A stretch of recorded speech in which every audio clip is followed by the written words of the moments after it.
Célébrer le 28 avril de chaque année, la Journée mondiale de la sécurité et de la santé au travail est une initiative de l'Organisation internationale du travail OIT qui promeut la prévention des accidents et des maladies en milieu professionnel dans le monde entier.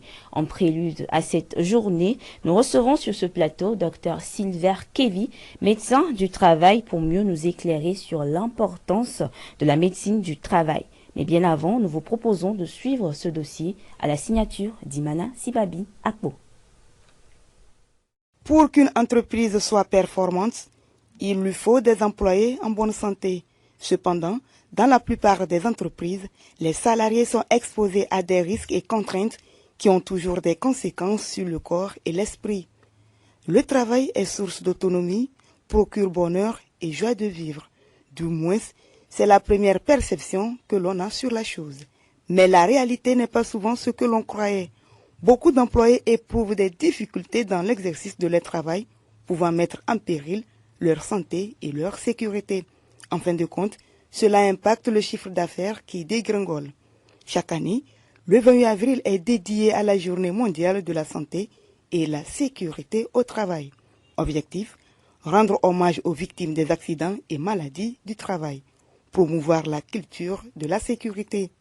Cette journée a été instaurée par l'Organisation internationale du travail OIT pour promouvoir la prévention des risques professionnels dans tous les pays, préserver l'intégrité physique et la santé des agents, améliorer les conditions de travail, favoriser la motivation et l'implication des agents au travail, aux employeurs, pas pour les sanctionner mais plutôt repérer les problèmes et surtout leur apporter des solutions pour un rendement plus conséquent.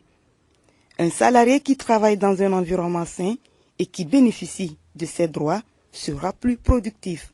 Et tout ceci ne peut se réaliser que grâce à une cohésion sociale, un dialogue entre salariés-employeurs ou salariés-salariés.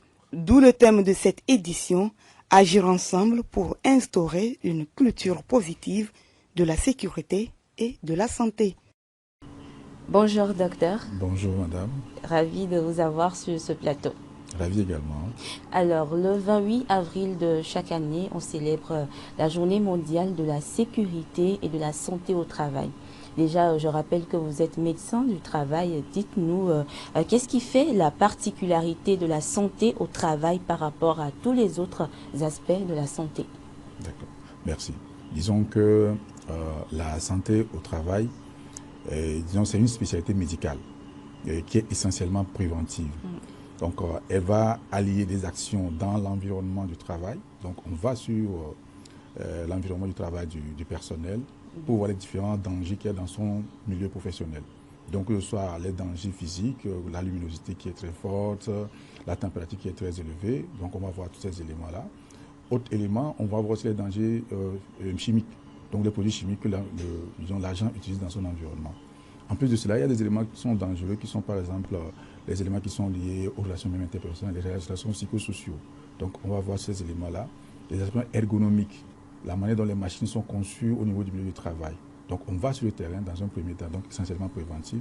Et dans un second temps, la santé au travail, c'est aussi le suivi de la santé directe des agents. Donc on leur fait une visite médicale, d'abord la visite médicale d'embauche avant qu'ils ne puissent intégrer un poste professionnel. Et à chaque année, on fait une visite médicale périodique pour voir s'il y a une détérioration de leur état de santé par rapport à leur environnement du travail. Et en plus de cela, vous avez ce que nous appelons la prévention tertiaire, où maintenant, si un agent finit quand même par être malade, on met les dispositions en place pour d'abord assurer le premier secours sur le lieu de travail et dans un second temps, maintenant, aider la personne à pouvoir faire une réorientation professionnelle si son état fait qu'il ne peut plus occuper son poste d'avant et l'aider à ce que les organismes de sécurité sociale puissent l'aider à pouvoir faire de la réparation, à faire de la réadaptation et pouvoir continuer sa vie. D'accord, docteur. Et quel est l'impact de la sécurité et de la santé au travail sur le rendement?